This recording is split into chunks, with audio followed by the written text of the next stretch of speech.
What's up, everyone? So, one of the things I done in my one of my prior videos, I showed, husbandry essentially, or at least I talked about it and where these guys come from.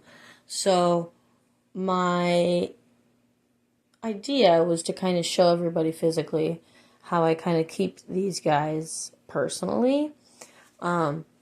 To each his own, and I have 3 different types of enclosures to show off as well. If anybody, needs ideas, you can always take a spin off. But yeah, originally shorttails obviously come from Malaysia, Borneo, and Sumatran Islands. And these are pretty marshy islands. Low end would be temperature wise 75, and high end no more than max like 83, 84. And it's very marshy, so they do like to stay under wood. You figure trees, etc. They're terrestrial species. So this first example is Ma Kali. That's my biggest girl. That is her enclosure.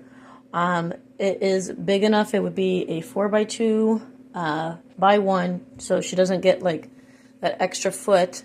I did have her in a 4x2x2 at one point, but I swapped it for my ball python. She is fine. If anybody has any questions, concerns, or comments, again, you can directly message me. But for right now, she does great. Rule of thumb, if your snake can stretch out its full body length into the enclosure, fabulous. So this is a 4x2. Ma is technically 5 feet, or at least 4.5. So she can stretch completely with a little bit of tail curve on the other end. But so far, this is how she is. She is on wood chip. I've tried dirt, soil, etc. This one obviously keeps more humidity. This is her little, it's a cheap cat litter box. It allows her to soak entirely if she chooses to do so, because she is a bigger girl. Here are some plants, some foliage to kind of keep her covered. Nice little wood piece that she can climb, exercise on, etc. A lot of this, if we think about it, everyone lights the plants, etc. Yeah, it helps cover them, but a lot of it is for our aesthetic please, so keep that in mind. So it has 2 doors. She's got some spagyia moss in there as well. This is her heat panel. Keeps her nice and warm. This is where she mostly stays most of her time. It is a low activity snake, so she's not going to be out and about like you would think for a tropical snake, or an arboreal snake, I should say. She mostly stays in her little hut over here most of the day, and then at night or feeding time, she might come and wander. Hi, how are you? Yeah, I know. Come here. So that is her. This is the entire enclosure itself.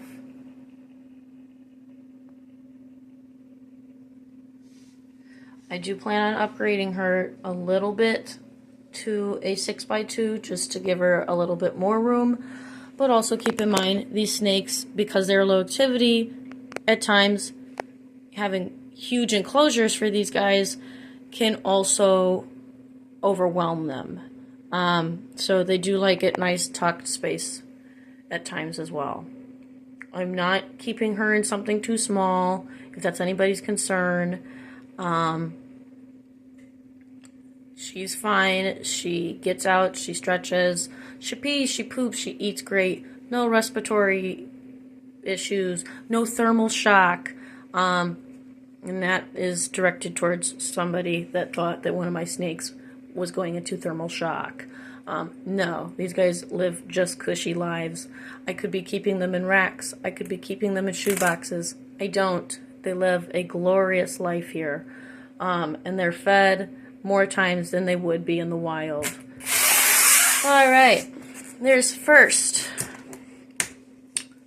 My second enclosure, and we'll see, as most everybody knows, I've been working with this gentleman We will see if he cooperates. This is another enclosure of mine. He is a smaller blood python, so this is just fine for him as well. This is another 4x2x1. Here is his hut. He doesn't use it right now. Here are his leaves. Here are his branches, his enrichment, all of that. He has plenty of spagia moss. There are branches. There's water. Right now he's under the water bowl. So no, it's not perfectly straight. Doesn't mean that he's being uncared for. He chooses to get under the water bowl himself and move things around. So it might look like shit, but he's happy as a pig and shit. These are little gecko lights that I bought just to give him a little bit of light. While I'm working, he could care less if there's lights or not.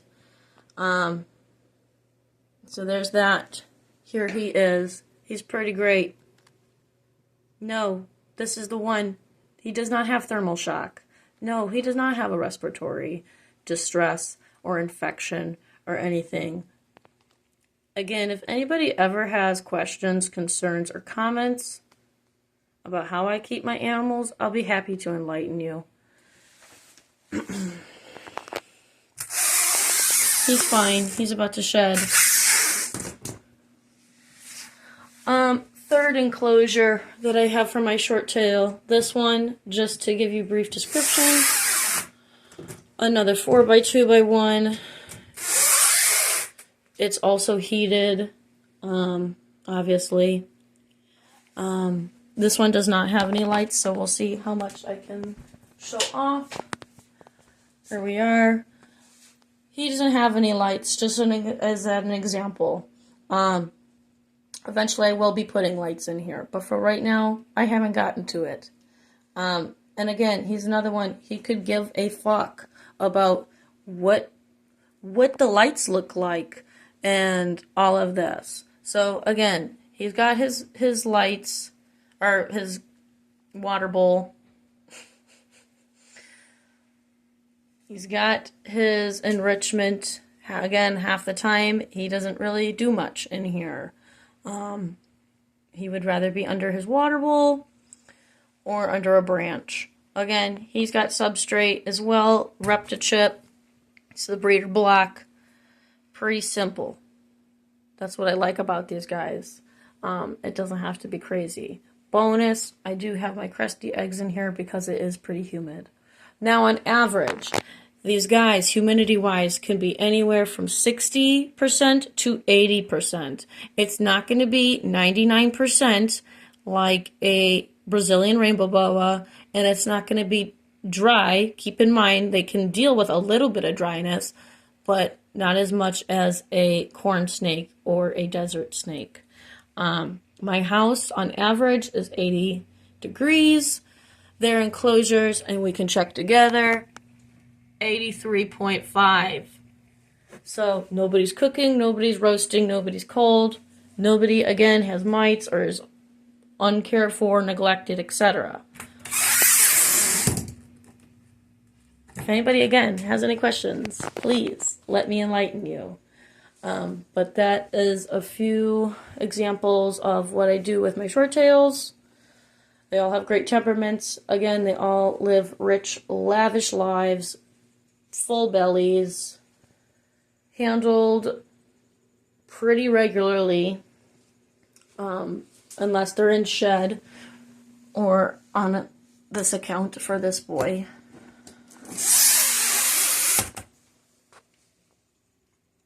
He's just chilling. He's gotten a lot more accustomed to me coming in and out of his enclosure. Right now, like I said, he's about to shed, so he's been hanging out more under his water bowl. I think all of my short tails are actually about to be going into shed, so most of them like it nice and under the water bowl for right now. I deeply apologize to my regular people that support me if I sound like a raging cunt right now. It is not my intention. but I have had a individual that apparently doesn't have a life and chooses to watch me and subscribe to me think that I don't know, neglect my animals and proceed to talk down to me, and I'm not putting up with it. So this is how I take care of my animals. If anybody has any questions, comments, advice, again, you can reach out to me personally, but I'm not going to deal with the negativity and the bullshit. If you have nothing nice to say, don't say it all. It's just how I was raised and how, it was just common sense. But yeah. Have a good one, everybody. Happy New Year.